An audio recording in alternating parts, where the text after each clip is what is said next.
Let me guess. You open Instagram almost every day. You scroll, you watch stories, you know exactly what your old classmates, coworkers, and distant cousins are up to. You know who went on vacation, who got a haircut, who made a giant pot of pasta at 2 a.m. But your own profile? It's quiet, silent, a digital desert.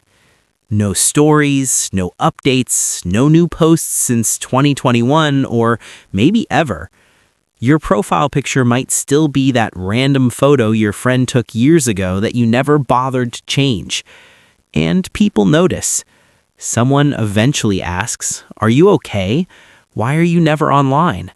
Or they assume you have nothing exciting happening in your life, like you must be sitting in a dark room all day doing absolutely nothing worth mentioning. But here's the twist. Psychologists say your silence might actually signal something completely different.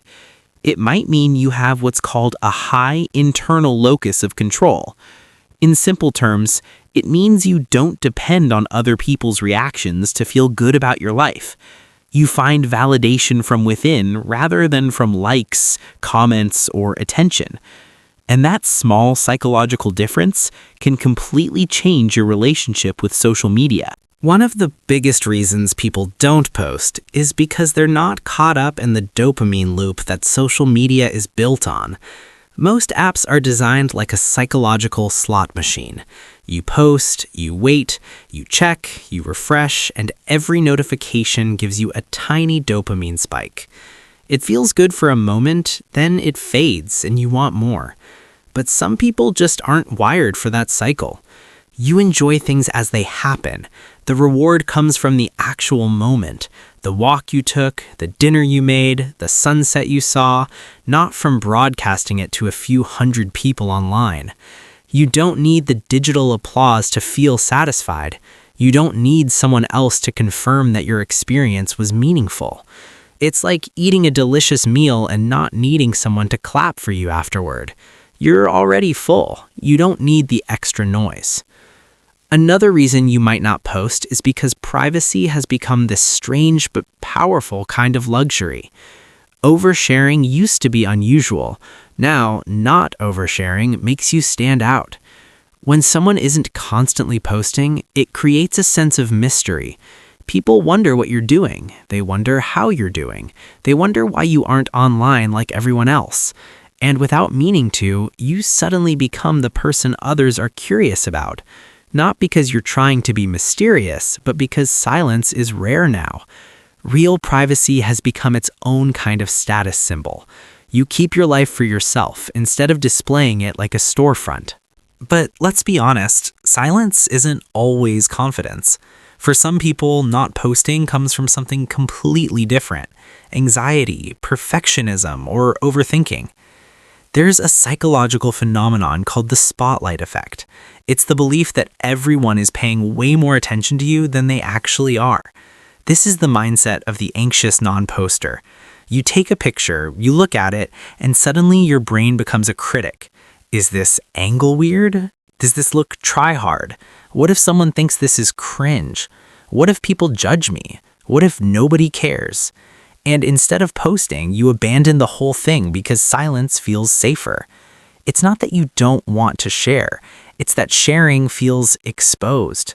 Some people fall into this category without realizing it.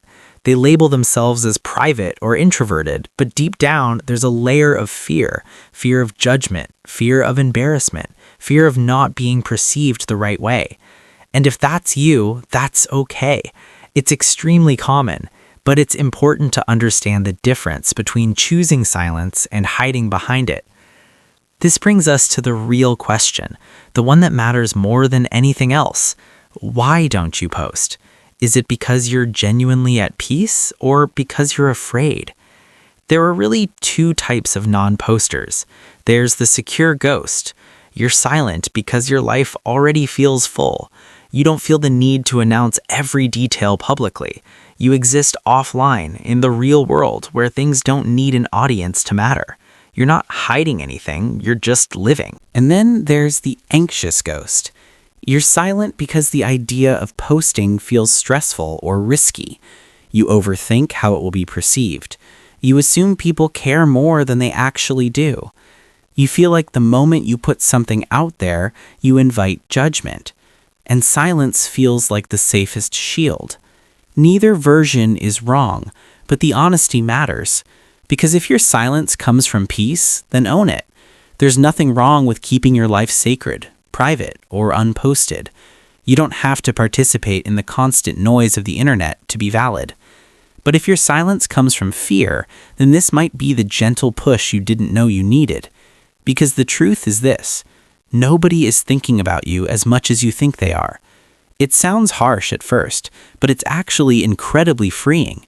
People scroll, they glance, they like, they move on.